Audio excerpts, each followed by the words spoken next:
자, 그럼 264쪽 나왔습니다. 264쪽. 부동산 임대 관련 임대 사업소득에 대해서 배우죠. 부동산 임대 사업소득이다 그랬으면은 세 가지가 과세 대상입니다. 세 가지가 뭐냐? 임대, 대여란 얘기죠. 그럼 첫째 뭡니까? 부동산의 대여. 부동산을 빌려주면은 다 임대 사업이 되는 거죠. 여기서 부동산이라는 건 뭐죠? 토지와 건축물을 얘기하는 거죠. 물론 건축물 안에는 주택이 포함이 되어 있습니다. 그러니까 쉽게 얘기해서 땅 빌려주고 받았다. 그 다음에 주택 빌려주고 받았다. 그 다음 상가 건물 빌려주고 받았다. 이런 것들이 다 임대 사업이 되는 거죠. 그 다음 두 번째는 뭐가 있느냐? 두 번째다 그랬으면은 이게 시험의 단골 메뉴죠. 부동산상의 권리를 대했다. 부동산을 빌려주거나 부동산상의 권리를 빌려주면 다 임대사업이 돼요. 그러면 임대사업은 다 대여가 되는데 예외가 시험에 나온다는 얘기죠. 부동산상의 권리 중에서 지역권, 지상권, 요 권리에 대한 대여는 무슨 소득이 되느냐? 얘는 기타 소득이 된다는 것. 요건 이렇게 얘기하면 되죠. 이게 본업이 아니란 얘기예요. 뭐냐면 요거 있어보나요? 요즘 많이 변했나 본데 야구르트 아줌마 있잖아요. 요구르트 아줌마. 예전에 요구르트 아줌마는 자기 나와바리라고 그러죠. 지역이 있죠. 무슨 동에는 어떤 사람이 관리한다. 그 지역에 배달 다 해주고. 근데 요즘은 뭐 차가 있어서 그런 건지 뭐 횡단보도 사이로 다 두 분 계시고 막 그러대요. 그런가요? 막 밖에서 파는 게 더 많은가 봐요. 그런 거. 요게 지역권이라고 따져보자 이거죠. 그럼 뭐예요? 내가 요 동네 담당하고 있습니다. 요구르트 아줌마예요. 그런데 내가 하다가 몸이 아파요. 몸이 아파서 병원에 한 2달 입원해야 돼요. 그럼 2달 동안 놀릴 수 없잖아요. 그러니까 아는 지인분한테 요거 2달만 좀 관리 좀 해주세요. 빌려줬어요. 그리고 한 달에나 요구르트 10병만 줘요. 대가 받았어요. 그럼 요건 임대사업이 아니라 뭐죠? 기타소득이죠. 왜 그러냐? 임대사업이라는 건 반복적인 거예요. 내가 요구르트 아줌마인데 요걸 반복적으로 빌려줘요? 아니란 얘기죠. 내 사업인데 내 권리인데 잠깐 동안 제3자에게 빌려주고 대가받는 것. 그러니까 얘는 사업이 아니라 뭐가 되죠? 기타 소득이 되는 거죠. 만약에 지역권을 가지고 내가 하고 있다 그랬으면 내 본업이 되겠죠. 요구르트 아줌마니까. 또 뭐가 있을까요? 신문지국. 신문지국이다 그러면 요게 내 나와바리예요. 내가 신문 배달하고 신문대금 받는 게 내 사업이란 얘기죠. 근데 아까처럼 사정이 있어서 일정 기간 동안 제3자에게 빌려주고 받았을 때 이건 다 사업이 아니라 뭐가 되죠? 기타 소득이 된다. 이렇게 이해하시면 되죠. 그 다음에 세 번째 건 너무 길어요. 길어가지고 어떻게 하느냐? 결론부터 얘기할게요. 여기 있는 분이 이 사장님이 락다리아 대리점을 하고 싶어요. 프랜차이즈를 하려고 그러면 보증금을 걸죠. 보증금은 현금으로 걸 수도 있고 부동산으로 걸 수도 있습니다. 이 경우에 이분 명의로 된 재산이 부동산이 없어. 현금도 없어. 이럴 때 내가 나타나죠. 제가 나타나가지고 사업하시려고요? 뭐 담보가 필요해요? 알았어요. 내 상가 건물 하나 있는 걸 담보로 쓰라고 하시고 친한 사람들끼리 담보로 쓰라고 하시고 대신 한 달에 얼마씩 주세요. 요것도 다 뭐가 됩니까? 내 소유의 부동산을 타인이 담보로 쓰게 하고 대가 받았으면 부동산 빌려주고 받은 거니까 무슨 소득? 임대 사업이 되죠. 그게 바로 뭐가 되느냐? 자기 소유의 부동산을 내 부동산을 타인이 담보로 사용하게 제공해주고 대가를 받을 때 이것도 뭐가 되는 거죠? 임대사업. 왜? 돈 생겼어요. 어떻게 돈 생겼냐? 내 부동산을 타인에게 빌려주고 받은 거란 얘기죠. 그러니까 이것도 임대사업이죠. 따라서 임대사업이다 그러면 세 가지 조건만 하시면 되죠. 부동산의 대여, 부동산상의 권리 대여, 그 다음 자기 소유의 부동산을 타인이 담보로 사용할 수 있도록 제공해주고 대가받은 거. 그러니까 결론이 뭐냐? 내 소유의 부동산을 가지고 돈 받으면 다 임대사업이 된다는 얘기죠. 다만 뭐가 제외라고 그랬죠? 지역권, 지상권의 대여가 되죠. 그 다음 보면은 두 번째. 그러면 어떻게 되느냐? 사업소득이다 그러면 어떻게 계산하느냐? 총 수익금액 빼기 필요경비. 그러면 사업소득 금액이 나와요. 여기에선 당연히 무슨 사업이냐? 부동산 임대 사업을 보죠. 그럼 뭐예요? 소득 금액을 계산하는 건 들어온 돈에서 나간 돈 빼주면 되죠. 그러면 임대 사업이다. 짜장면이라는 가게를 하면 수익 금액은 뭐가 될까요? 짜장면 파는 거, 짬뽕 파는 게 수익 금액이 되겠죠. 요거 필요 경비는 뭡니까? 짜장면 팔기 위해서 지출된 전기요금, 수도요금 이런 게 필요 경비라고 그러죠. 근데 이건 임대 사업이에요. 임대 사업이다 그러면 빌려주고 받는 건데 총 수익 금액은 어떤 것들이 있을까요? 임대 사업하면 뭐가 들어오죠? 네? 월세. 그걸 세련된 말로 임대료라고 얘기하죠. 이건 당연히 월세. 그 다음 중요한 게 뭐가 있느냐? 간주 임대료예요. 요놈. 뭐죠? 간주임대료. 요건 뭐냐? 집세는 아니지만 집세로 간주한다는 얘기죠. 월세는 아니지만 월세로 간주한다. 그럼 월세로 간주한다는 건 보증금을 얘기합니다. 뭘 얘기해요? 보증금. 보증금인데 요게 중요한 거죠. 보증금 중에서 주택보증금은 제외합니다. 이 말은 뭐냐? 주택을 내가 갖고 있어요. 하나 있어요. 이걸 갖다 돈이 모질라서 전세 주고 나는 따로 나가 월세 삽니다. 그럼 1주택이죠. 전세 보증금 받았죠. 이건 세금 안 냅니다. 따라서 간주임대료에서 제외가 돼요. 그럼 여기서 말하는 보증금 뭡니까? 상가 보증금을 얘기하는 거죠. 주택의 보증금은 임대료로 보지 않습니다. 그랬다가 개정이 됐죠. 이 중에 다주택자를 겨냥하기 위해서 주택보증금은 간주임대료가 아니지만 조건이 있죠. 3주택 이상. 몇 주택 이상? 3주택 이상. 그리고 보증금의 합계가 3억 원 초과가 될 때는 과세가 됩니다. 바로 이거죠.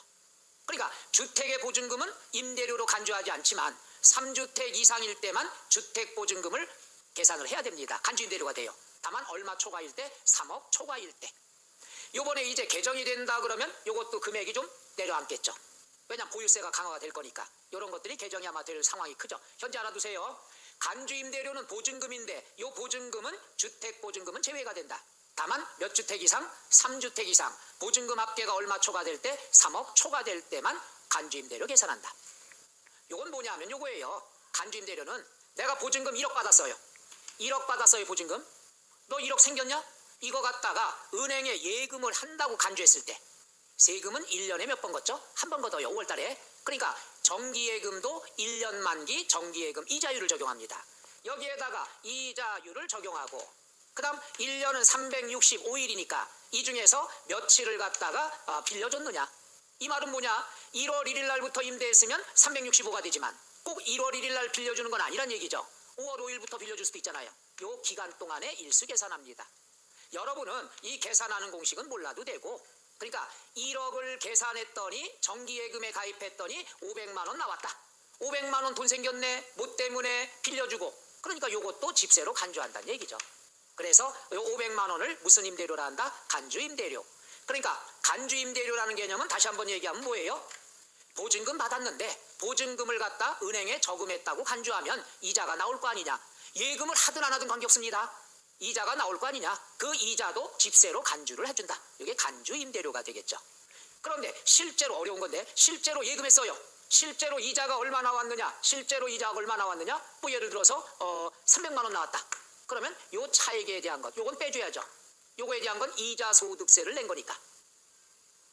그죠?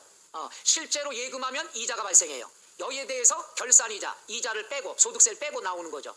소득세를 뗐으니까 요만큼은 소득세 계산했으니까 나머지 거에 대한 것만 간주임대료 계산해야죠. 괜히 했어. 그냥 내버려 두세요. 그냥 간주임대료는 보증금이다. 끝. 이러면 되겠죠. 그 다음 뭐가 있을까요? 관리비 수입. 관리비 수입인데 여기서 알아둬야 되는 건 공공요금은 어떻게 된다? 제외가 되죠. 예를 들어서 상가 건물이 있는데 관리사무소가 있어요. 여기에 수도요금이 2억이에요. 근데 내가 얼마 걷었냐? 3억 걷었다. 원래 수도요금은 대신 납부만 해주는 거니까 수입으로 잡으면 안 되죠. 잡을 때는 언제냐? 요즘은 안 그렇습니다만은 공공요금이 2억인데 이걸 너무 많이 걷었어. 3억을 걷었어. 돌려주지 않았어요. 초과된 게 1억이죠. 2억은 갖다가 납부하고 1억 더 받은 거는 수입으로 잡아서 세금을 내야 된다는 얘기죠. 옛날에 뭐 이거 많이 했죠. 엄청 받았습니다. 그리고 남겨먹는 데도 있죠. 아파트도 많이 그랬죠 뭐. 아파트도 조단지에는 요 정도 나오는데 우리 단지만 많이 나왔어요. 그때 막 고소하고 난리가 났죠. 요즘은 이제 감사가 너무 잘 일어나니까 그런 게 없지만 공공요금 제외. 그 다음에 상가 건물이 있는데 이게 시세가 10억이에요. 근데 어느 날 불이 났어요. 마침 보험에 들었어요. 보험금 얼마 탔냐? 13억을 탔습니다. 돈 생겼네? 왜 돈 생겼어? 불 나서. 뭐가? 부동산이. 부동산과 관련돼서 얼마 이익 봤어요? 3억. 요걸 보험 차익이라고 얘기하죠. 무섭죠? 보험금 본 것도 세금 내야 되는 거예요. 하여튼 이 부동산으로 말미암아서 벌은 건 다 수입으로 잡아야 된다는 얘기죠. 그게 바로 보험 차익. 보험 차익은 시세와 보험금 수령액과 차익을 얘기하는 겁니다. 그래서 10억짜리인데 보험에 들어서 13억 탔으니까 3억의 이익을 받지 않냐? 요 3억의 이익도 세금 내야 된다. 그래서 총 수익금액, 임대사업에 따른 수익금액은 크게 네 가지가 있다는 거. 여기까지만 알면 되죠. 간주임대료, 임대료, 관리비 수입, 보험 차익.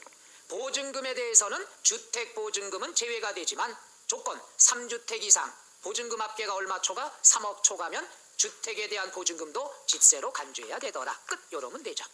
자, 그러면 보죠. 264쪽에 괄호 1번 포함되는 것 이렇게 나와 있죠. 포함되는 게 바로 요거죠. 요거. 임대사업소득에 해당하는 거. 거긴 중요한 게 있습니다. 1번 부동산 임대, 그건 관계없는데 괄호 밑줄. 미등기. 미등기라는 건 우리 꼭 알아두세요. 부동산 임대 사업에서 그 부동산은 등기 여부, 허가 여부와 관계가 없습니다. 무조건 빌려주면 임대사업소득이 돼요. 예를 들어 등기된 상가 건물이나 무허가 건물이나 다 세금을 내야 된다는 것. 무섭다는 얘기. 그 다음에 밑줄 국외부동산. 외국에 있는 부동산도 다 어떻게 해야 됩니까? 세금을 내야 됩니다. 다만 추적하기가 쉽지가 않아서 그렇죠. 외국에 있는 부동산을 임대하고 대가받나, 국내 부동산을 임대하고 대가받나 다 국내국에 관계없이 세금 내라는 얘기죠. 그 다음에 2번 자기 소유의 부동산을 타인의 담보로 사용하게 하고 빌려주고 대가받는 것. 3번 부동산상의 권리대여인데 괄호 2번 제외되는 것이 요거예요. 제외되는 건 뭐라고 그랬죠? 요거 지역권, 지상권 돼요. 첫째 줄 나왔죠. 부동산에 관한 권리 중에서 지역권과 지상권을 대여하고 얻는 소득은 사업소득이 아니라 뭐가 된다? 기타 소득이 되더라. 그 다음 사업소득 금액 계산은 첫째 줄 총수익 금액에서 필요경비를 어떻게 한다? 공제한 금액이 된다. 요거죠. 총수익 금액 빼기 필요경비는 나온다. 그럼 총수익 금액 계산은 박스만 보시면 되죠. 간주 임대료 보증금이라고 그랬죠. 임대료, 관리비 수입, 보험 차익 더한 걸 얘기하죠.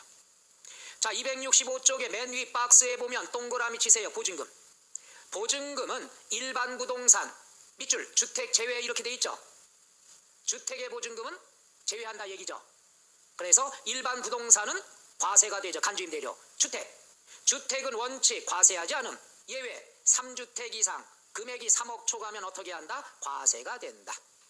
되겠습니까? 나머지 밑에 있는 265쪽 밑에 건 절대로 볼 필요 없습니다. 뒤로 넘어가서 266쪽에 3번 수입시기 나와 있죠. 수입시기는요 간단히 공부합니다. 가끔 나오는데 이거예요. 언제가 집세 받은 날로 보느냐. 그날은 요거죠. 임대차 계약서는 누가 작성해 주죠? 공인중개사가 해주죠. 그럼 계약서 쓰죠. 계약서 쓰면은 월세는 매월 5일날 주기로 한다. 날짜가 정해져 있죠. 그럼 정해진 날이 되는 거고. 또 이럴 때가 있죠. 이분이 제 이모예요. 이모가 어디 갈 데가 없어가지고 미안해요. 우리 집에 와서 방 하나 줬어요. 원룸 하나 드렸어요. 그러니까 이모가 계약 집세 언제 주지? 그럼 우리끼리 그죠. 아는 사람끼리 뭐라 그래요? 그냥 돈 있을 때 줘요. 계약서를 안 썼어요. 그랬을 때는 실제로 지급한 날이 수입일이 되겠죠. 거기 나와 있죠. 1번 계약서에 따라 지급일이 정해져 있으면 정해진 날. 지급일이 정해지지 않았으면 언제가 되죠? 지급을 받은 날이 된다는 것. 그 다음에 4번 밑줄 비과세. 비과세 간단하게 끝납니다. 여기다가 비과세 사업소득. 요건 딱 두 가지예요. 세법은 항상 둘 중에 하나죠. 논밭을 대여했다. 두 개 있죠. 논밭을 빌려줬으면 빌려간 사람이 어떤 용도로 쓰느냐. 논밭을 빌려간 사람이 작물 생산에 이용을 했다. 그러면 세금을 안 냅니다. 비과세. 그렇죠? 텃밭 하나 있어요. 자, 이거 빌려주고 1년에 보리 한 가마만 줘. 세금 낼 필요 있다 없다? 없다. 근데 빌려간 사람이 다른 용도로 이용을 했어요. 다른 용도는 뭐냐? 텃밭을 빌려줬더니 여기에다가 자갈을 갖다 깔아놓고 유료 주차장으로 사용했습니다. 그럼 당연히 뭐가 되죠? 과세죠. 논밭을 전답을 작물 생산에 이용할 때만 비과세고 다른 용도로 이용하면 당연히 과세죠. 농지를 왜 다른 용도로 이용하냐 이거죠. 그 다음에 요거죠. 1세대 1주택에 대여. 1세대 1주택을 빌려줬어요. 아까 얘기했죠. 1세대 1주택을 빌려줬으면 원칙은 뭐가 됩니까? 비과세. 그럼 과세되는 경우는 어떤 거냐? 요거 친해져야죠. 고가주택. 고급은 아니에요. 고가. 가격이 비싼 거. 가격이 비싼 거다 그랬으면은 얘는 얼마 초과해야 되느냐? 9억 초과. 얘 친해져야죠. 양도소득에서. 9억 초과되면 무슨 주택이라 한다? 고가주택이 되죠. 그럼 뭐가? 기준시가가 9억 초과되면 다 뭐라 그런다? 고가주택. 고가주택은 과세가 됩니다. 1세대 1주택은 비과세지만 고가주택은 1주택이라도 과세가 됩니다. 또 하나 국외 소재 주택. 외국에 있는 주택은 무조건 뭐가 됩니까? 과세 처리가 됩니다. 딱 둘 중에 하나예요. 논밭은 작물 생산의 비과세, 나머지 과세.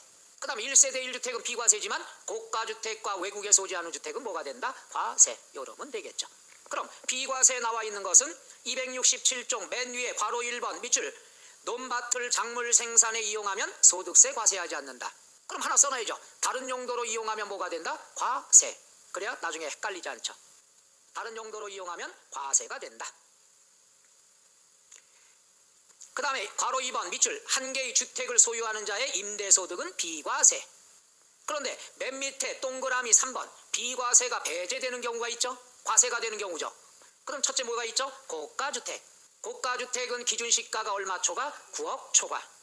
그 다음 니은 국외 소재 주택을 임대하는 경우는, 그러니까 고가주택과 외국에 소재하는 주택은 하나락도 어떻게 된다? 과세가 된다. 뒤로 넘어가서 보면은 5번의 결손금, 2월 결손금 체크. 이건 4월에 강의를 합니다. 결손금의 뜻만 알아두면은요, 결손금은 요거예요. 수입이 100억인데 경비가 200억이다. 그러면 마이너스가 나오죠. 요걸 뭐라고 그래요? 결손금. 적자 본 걸 결손금이라고 그래요. 그러면 올해 2017년에 적자 본 건 결손금이고, 적자 본 거는요, 다음 연도로 보냅니다. 흑자날 때까지. 그러니까 2018년에 보면은 작년에 적자가 넘어온 것을 뭐라고 그런다? 2월 결손금. 넘어온 적자. 이러면 되죠. 여러분 하나 더 말씀드리면, 사업하다 보면 흑자 볼 때도 있고 적자 볼 때도 있죠. 적자가 나면은요, 흑자 볼 때까지, 올해는 당연히 세금 안 내고 적자니까 내년으로 보내요. 내년에도 적자를 보면 후년으로 넘겨요. 그런 다음 후년에 흑자를 봤으면 적자 본 것들을 다 어떻게 됩니까? 까줍니다. 그럼 수익 금액이 어떻게 되죠? 줄어든다는 얘기죠. 그러니까 사업하다 적자 본 거 당황하지 말고 열심히 하다는 뜻이에요. 그래서 사업에서 적자 본 거를 결손금이라 하고, 결손금은 다음 연도로 보낼 수가 있다. 흑자 날 때까지. 다음 연도로 보낸 걸 뭐라고 그러죠? 2월 결손금. 용어 자체만 알아두면 설명 다 했네. 그렇지만 그건 순서가 가끔 있기 때문에. 자, 요거에 대한 게 나오면 한 문제 정도죠. 269쪽에 문제가 있습니다. 이건 몇 개만 해드릴까? 다 해도 될 텐데. 12문제가 있는데 하나씩 한번 해보셔요. 안 되는 건 체크하시고요. 오케이? 그 다음에 마무리입니다. 277쪽 양도소득세가 있는데요. 요것은 반 정도 분량만 오늘 나갑니다. 나머지 반은 4월 달에 합니다. 너무나 범위가 기니까 나눠서 설명을 들어야 됩니다. 오늘 반하는 것만 신경 써주면 되겠죠. 오케이? 자, 277쪽에 양도소득세가 나왔습니다. 거기에 대해선 박스 갖고 먼저 해줄게요. 이건 소득세하고 똑같으니까. 박스의 원칙이 뭐라고 돼 있죠? 신고납부. 신고를 안 하면 고지서 날라오죠. 고지서 날라오는 걸 거기 뭐라고 표시가 돼 있죠? 결정고지. 또는 하나 써놓으셔요. 정부 부과. 신고 납부하는 게 원칙이지만 신고하지 않으면 고지서 날라오는데, 고지서 날라오는 말을 결정고지 또는 정부 부과 이렇게 표시합니다. 그러니까 고지서의 금액을 누가 결정한다? 정부가 결정한다는 뜻이죠. 그 다음 박스에 보면은 3번 밑줄 분류과세. 그죠? 분류죠. 종합소득과 분류한다. 구분한다. 4번 밑줄 사실주의. 그 다음에 5번에 인세. 8번에 밑줄 차등비례세율 초과누진세율. 오른쪽에 박스에 국세. 왼쪽에 납세 의무자는 누구냐? 개인이죠. 법인이면 법인세 내야 되니까. 그 다음에 밑에 왼쪽 밑에 유상 이전, 사실상 이전이라고 나옵니다. 자, 그럼 여기에서 양도소득세를 이제 여기 들어갑니다. 여기다가 한번 정리를 또 한번 해드릴게. 양도소득세다 그러면 사실상 세 가지 특징이 있습니다. 누가 양도해야 되나? 개인이 양도해야 된다. 법인이 양도하면 뭘 내야 되죠? 법인세. 두 번째, 요거죠, 요거. 거긴 자세히 안 나왔습니다만은 반복적, 계속적. 우리가 누구야 이거? 누가 이렇게 썼어? 누구야? 누가 쓴 거야? 내가 당황했어. 비반복적, 일시적 양도. 큰일 날 뻔했어. 양도가 두 가지가 있죠. 지난달에 집 팔았어. 오늘 땅 팔았어. 다음 달에 또 집 팔 거야. 집 팔고 땅 팔고 1년에 여러 번이 있으면 이건 반복적인 거죠. 반복적이라는 건 내 사업이 매매업이란 얘기죠. 반복적인 것. 여러분 평생에 과연 집을 몇 번이나 사고 팔까요? 생각해보면은 뭐 한 10년에 한 번 팔거나 사거나 이러잖아요. 또는 평생 두 번만 딱 사고 팔 때도 있고요. 이런 경우에는 양도로 보는 거죠. 양도소득세 내죠. 그런데 하루에도 두 개, 뭐 매일매일 팔아요. 사고 팔고. 그럼 부동산 매매업이란 얘기죠. 이럴 땐 양도가 아니라 뭐가 된다? 사업소득이 돼야 되죠. 그 다음 세 번째, 사실상의 유상이전. 공짜면 돼요, 안 돼요? 안 돼요. 돈 받고 넘겨야 된다. 비반복적인 양도다. 개인이 양도해야 된다. 요 세 가지가 양도소득세의 포인트입니다. 사실은. 자, 그럼 나와 있는 거 278쪽에 보면은 특징이 굵은 글씨만 나와 있습니다.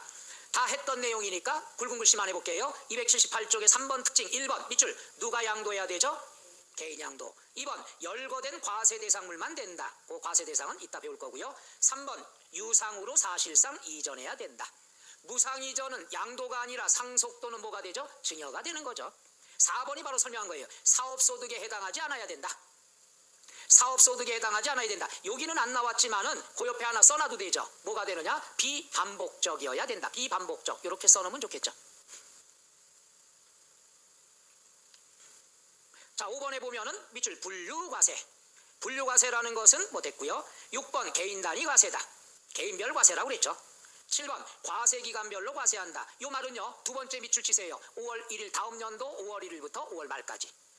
그러니까 2018년 1월부터 12월까지 양도한 것을 2019년 다음 연도 몇 월 달에? 5월 달에. 그래서 양도소득세도 5월. 그 다음 종합소득세도 몇 월? 5월이 되더라. 그 다음 8번 납세 의무자가 신고 납부하는 게 원칙이더라. 끝. 이러면 되겠죠. 자, 그럼 나와 있는 것 볼게요. 요 세 가지는 꼭 중요합니다. 개인이 양도해야 되고 비반복적인 양도해야 되고 그 다음 사실상 유상이전이 되어야 된다. 강조하는데 반복적인 양도다. 계속적인 양도다. 그러면 부동산 매매업으로 봐서 사업소득이 된다. 종합소득세 낸다는 얘기죠. 꼭 명심하셔야 되고요. 그러면 과세 대상은 뭐가 있느냐? 과세 대상은 일단 4개만 공부할게요. 첫째, 부동산. 부동산이다 그러면 뭐와 뭐가 되죠? 토지와 건축물, 물론 주택이 포함되어 있죠. 이건 어려운 게 없겠고, 두 번째 뭐가 있느냐? 부동산에. 시험에 나오면 이거죠. 부동산에 관한 권리. 시험에 나오면 여기 위주로 나옵니다. 부동산에 관한 권리다 그러면 두 가지가 있어요. 이용할 수 있는 권리. 그 다음 취득할 수 있는 권리. 그러니까 요 권리를 팔아도 양도소득세 낸다는 얘기죠. 그럼 이용할 수 있는 권리는 뭐가 있느냐? 여러분이 부동산을 이용할 수 있다 그러면 남의 부동산을 이용할 수 있다 그런 건 임대차를 생각하면 되죠. 거기에 보면 뭐가 있어요? 전세로 얻었냐? 전세권. 월세로 얻었다 그러면 부동산 임차권이 되죠. 이거예요. 전세냐 월세냐 이거죠. 전세는 전세권이고 월세는 임차권인데 요게 중요한 거죠. 임차권은 반드시 등기된 임차권만 양도소득세 낸다는 것. 그럼 시험에 뭘로 나오겠어요? 등기되지 않은 이렇게 나온다는 얘기죠. 따라서 전세권은 등기 여부와 관련이 없습니다만은 월세권, 임차권은 반드시 뭐가 되어 있는 것만 등기된 임차권만 된다. 그 다음에 지상권. 그래서 시험엔 지상권 대신에 뭘로 많이 나오냐? 지역권이 나온다는 얘기죠. 그러니까 시험에 나오는 건 둘 중에 하나예요. 비싼 글자. 지상권은 과세가 되지만 지역권은 아니다. 그 다음 임차권은 등기가 되어 있는 것만 된다. 이 두 가지 알아두시면 돼요. 그럼 취득할 수 있는 권리는 뭐냐? 취득할 수 있는 권리 대표적인 거 아파트 당첨권. 아파트 당첨이 됐으면 그 아파트 내가 살 수 있죠. 이걸 전매하는 거예요. 취득할 수 있는 권리를 팔았다. 이게 바로 전매죠. 전매하면 양도소득세 내야 안 내요? 낸다는 얘기죠. 그 다음에 뭐냐? 상환채권. 상환채권은 바꿀 수 있는 채권이죠. 뭘로? 주택으로. 뭘로? 토지로. 그럼 주택 상환채권은 일정 기간 지나면 주택을 취득할 수 있는 권리가 생긴다는 얘기죠. 이걸 팔면은 전매죠. 그 다음에 이거 말이 긴데 요거죠. 쉽게 얘기해서 내가 아파트가 있는데 2분 아파트가 있어요. 매매계약서 썼어요. 그리고 계약금 드렸어요. 그럼 2분의 아파트는 내가 취득할 수 있는 권리가 있죠. 요걸 되팔았어요. 딴 사람한테 전매한 거예요. 요것도 세금을 내야 되겠죠. 그러니까 취득할 수 있는 권리는 아파트 당첨권, 상환채권, 그 다음 계약금만 지급한 상태. 매매 계약서를 작성하고 매매 계약을 하고 계약금만 지급한 상태에서 그럼 요 상태는 취득할 수 있는 권리죠. 요걸 갖다가 양도를 하게 되면 양도소득세 문단 얘기죠. 그 다음에 뭐가 있느냐? 기타 자산. 기타 자산에는 두 가지만 알면 돼요. 기타 자산은 영업권의 양도. 자, 한번 물어볼게요. 영업권이 뭐죠? 영업권? 해석하면은 그렇죠. 영업할 수 있는 권리를 넘긴 거예요. 쉽게 얘기해서 권리금 받고 넘겼다는 얘기죠. 권리금 개념인데 이건 두 가지가 있어요. 둘 중에 하나. 여기다 설명할게요. 여기다가 갑이라는 사람이 상가를 갖고 있어요. 1층에다가 뭘 하느냐? 갈빗집을 했어요. 갈빗집 했어요. 이건 갑의 소유의 건물은 두 가지가 있어요. 내 건물에서 내가 장사하다가 요것만 양도했어요. 갈빗집만. 뭐 받고? 권리금 받고. 영업권이 권리금 개념이에요. 영업권 팔았어요. 그럼 가게 운영권만 넘어갔지 건물이 넘어간 게 아니죠. 따라서 단독적인 영업권을 양도했으면 양도로 본다 안 본다? 안 본다. 건물이 넘어간 게 아니잖아요. 가게 운영권만 넘어갔죠. 가게 운영권만 넘겼어요. 누구한테? 을에게. 그러면 을이 갈빗집 운영하고 또 갑하고 뭘 맺어야 되죠? 임대차 계약서를 써야 되겠죠. 이해가나요? 이럴 땐 당연히 단독적인 권리금 받았을 때는 기타 소득으로 되는 거예요. 가게만 넘겼을 때. 근데 뭐냐? 두 번째, 갑이라는 사람이 갈빗집을 하는데 내 건물에서 5층에서 살고 있는데 여기가 주인집인데 갈빗집이 너무나 잘 돼. 이걸 한 10년 정도 하니까 갈빗집 갈비 냄새만 맡도 막 오바이트가 나오래요. 야 이제 지겹다. 갈비 냄새 지겹다. 하고 이 을이라는 사람한테 야 갈빗집 하러 왔어요. 야 갈빗집 하지 말고 이 건물까지 같이 사. 건물과 함께 권리금 넘겼다는 얘기. 가게를 넘겼다는 얘기죠. 그럼 영업권 넘긴 게 중요한 게 아니라 건물이 넘어갔다는 얘기죠. 그럼 당연히 양도로 본다 안 본다? 본다가 되는 거죠. 그러니까 가게를 넘긴 게 영업권 양도예요. 가게만 넘겼냐? 그럼 기타 소득이고. 그럼 뭐라고 나오냐? 건물과 함께 양도한 영업권. 이렇게 나오죠. 그럼 얘가 중요한 게 아니라 얘가 중요하죠. 근데 시험엔 꼭 건물과 이러면 좋은데 건물이 아니라 토지도 나올 때가 있으니까 갈빗집을 하기 위해서 상가 건물 필요하죠. 이 상가 건물을 뭐라고 얘기하느냐? 사업용 고정자산 이런 표현을 쓴다는 거. 갈빗집 하기 위해서 건물이 필요하죠. 건물은 사업용 자산이라고 얘기하는 거예요. 그러니까 사업용 자산과 함께 양도했다는 건 건물과 함께 가게도 넘겼다는 얘기죠. 그럼 얘가 중요한 게 아니라 사업용 고정자산이 중요하죠. 그러니까 이럴 때는 뭐가 되는 거죠? 양도소득이 된다는 얘기죠. 요 말 이해가나요? 또는 뭐 이럴 때도 있잖아요. 갑이라는 사람이 땅을 하나 갖고 있는데 유료주차장 하고 있어요. 을이라는 사람이 주차장 넘기래요. 대신 땅까지 같이 팔았냐? 주차장만 넘겨줬느냐? 그 개념이 되죠. 그러니까 영업권이 중요한 게 아니라 사업용 고정자산이 중요하다는 얘기죠. 넘어갔냐 안 넘어갔느냐. 자, 요것만 신경 쓰면 되고 나머지 주식에 관한 것, 그 다음 파생상품에 관한 것은 아직 몰라도 됩니다. 시험도 관계없고. 자, 280조 과세대상물 나와 있죠. 네모 2번 과세 양도소득의 범위는 1번 밑줄 토지 또는 건물, 2번 밑줄 부동산에 관한 권리. 굵은 것만 하면 되죠. 281종 맨 위에 보면은 부동산에 관한 권리는 두 개가 있죠. 이용할 수 있는 권리가 있고 취득할 수 있는 권리가 있는데 이용할 수 있는 권리는 세 개 뭐죠? 지상권, 전세권, 등기된 임차권. 따라서 부동산 임차권은 등기됐다는 거에 동그라미 강조하면 되고요. 지상권 옆에 지역권은 X라는 것도 해주면 나중에 공부할 때 한눈에 들어오겠죠. 지금 말씀드리는 게 시험에 꼭 나오는 단골 지문이기 때문에. 그 다음 오른쪽 부동산을 취득할 수 있는 권리. 부동산 취득할 수 있는 권리는 첫째, 이게 문제예요. 건물이 완성되는 때 그 건물과 이에 딸린 토지를 취득할 수 있는 권리. 머리 아파요. 이게 바로 뭐예요? 아파트 당첨권이란 얘기예요. 근데 그렇게 나왔는지 알아요? 지문에 한번 이렇게 나왔으니까. 그렇죠. 아파트가 쥐면은 다 완공이 되면은 내가 가져올 수 있는 권리가 취득할 수 있는 권리가 되겠죠. 그 다음에 두 번째 주택 상환채권, 토지 상환채권. 마지막은 뭐가 되죠? 부동산 매매 계약을 체결한 자가 계약금만 지급한 상태. 계약금 지급했다, 계약서 쓰고 그럼 당연히 그 아파트는 내가 취득할 수가 있죠. 이걸 되팔았다, 전매가 되는 것. 밑에 나와 있는 내용들은 다 쳐다보실 필요가 없습니다. 그 다음 282쪽에 나왔죠. 3번 밑줄 기타 자산. 찾았나요? 괄호 1번의 밑줄 사업용 고정자산과 함께 양도했다. 사업용 고정자산은 건물이 될 수도 있고 토지도 될 수가 있겠죠.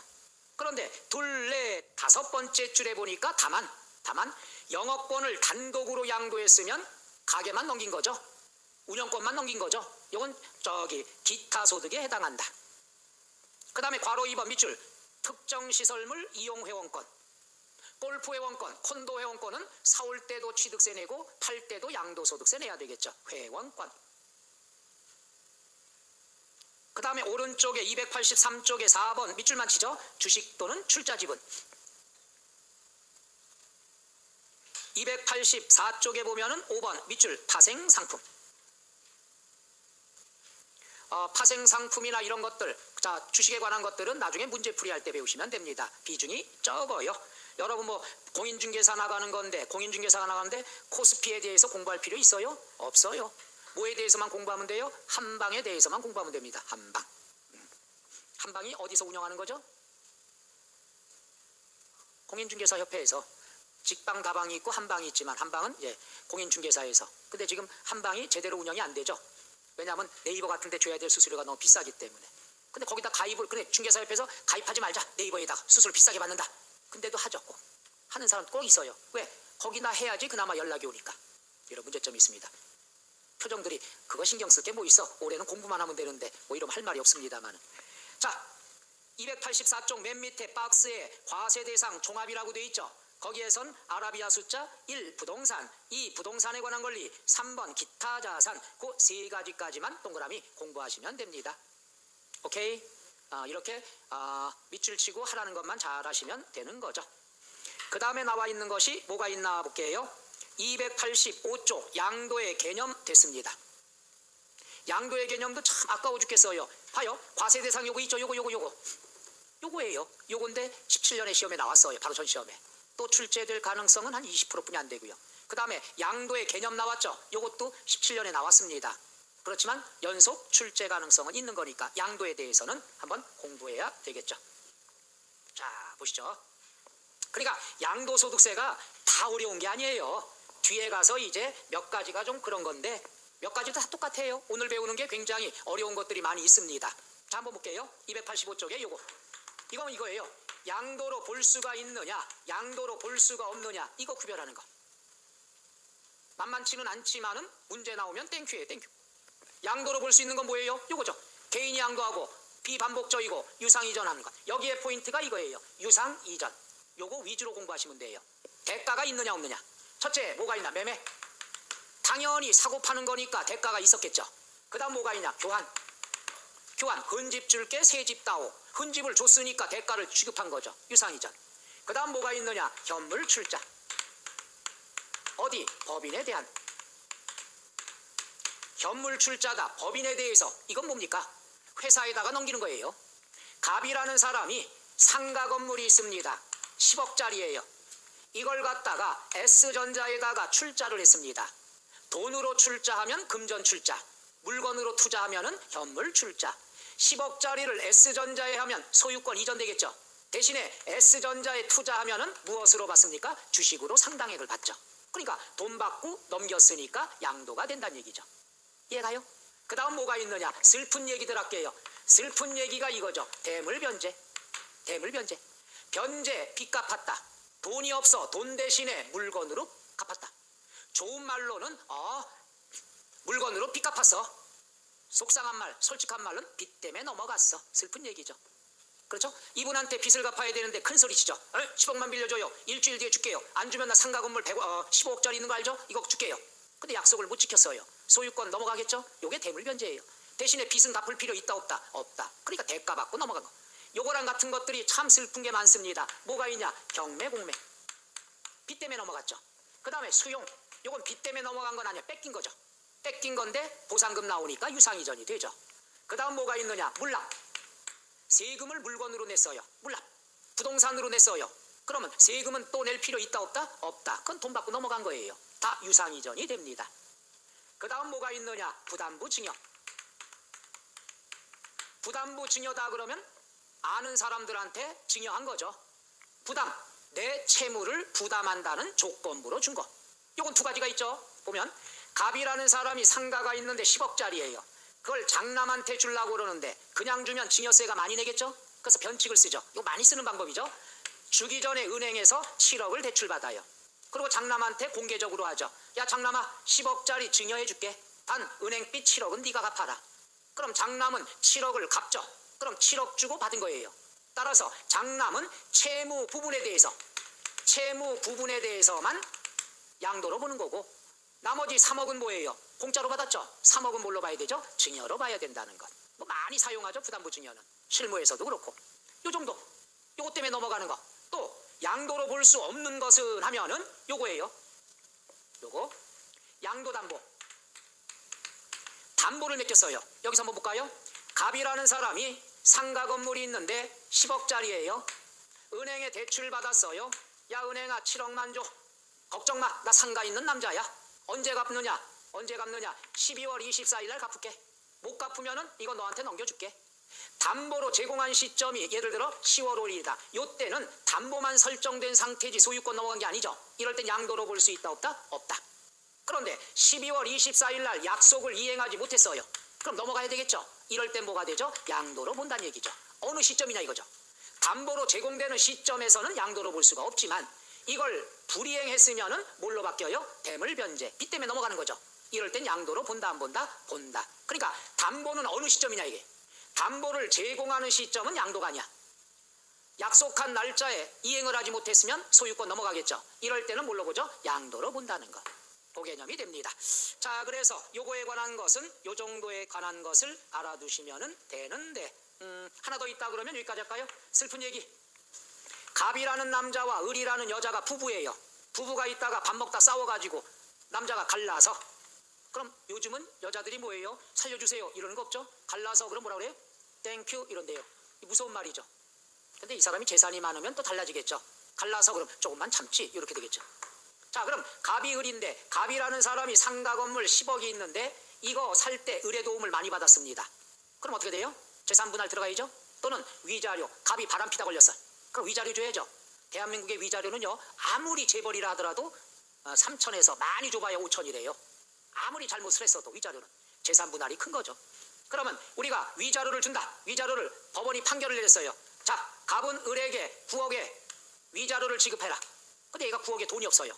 돈이 없어서 갖고 있던 명의로 된 걸 부인 명의로 넘겨줬다. 위자료 넘겨줬으면 위자료 대신에 부동산 넘어갔죠. 소유권 이전됐죠. 위자료 안 줘도 되죠. 그러니까 이것도 뭘로 보는 거야? 매매로 보는 거나 대물변제나 똑같아요. 사실 매매로 보기보다는 요거는 대물변제 성격이 있죠. 그죠? 그래서 위자료로 줬을 때. 자, 여기 어디 나왔느냐? 나와 있는 걸 한번 볼게요.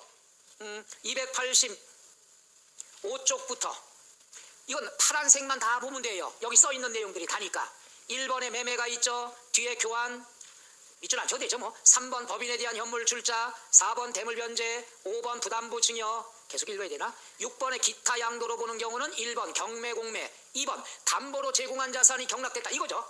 담보로 제공된 게 약속 불이행에 넘어갔다는 얘기죠. 경락, 낙찰됐다는 얘기죠. 이런 경우에 대물변제나 같은 개념이 되는 거죠. 그 다음 수용, 물납, 위자료, 양도로 본다. 오케이? 양도로 보지 않는 경우는 10분간 쉬었다가 마무리하겠습니다.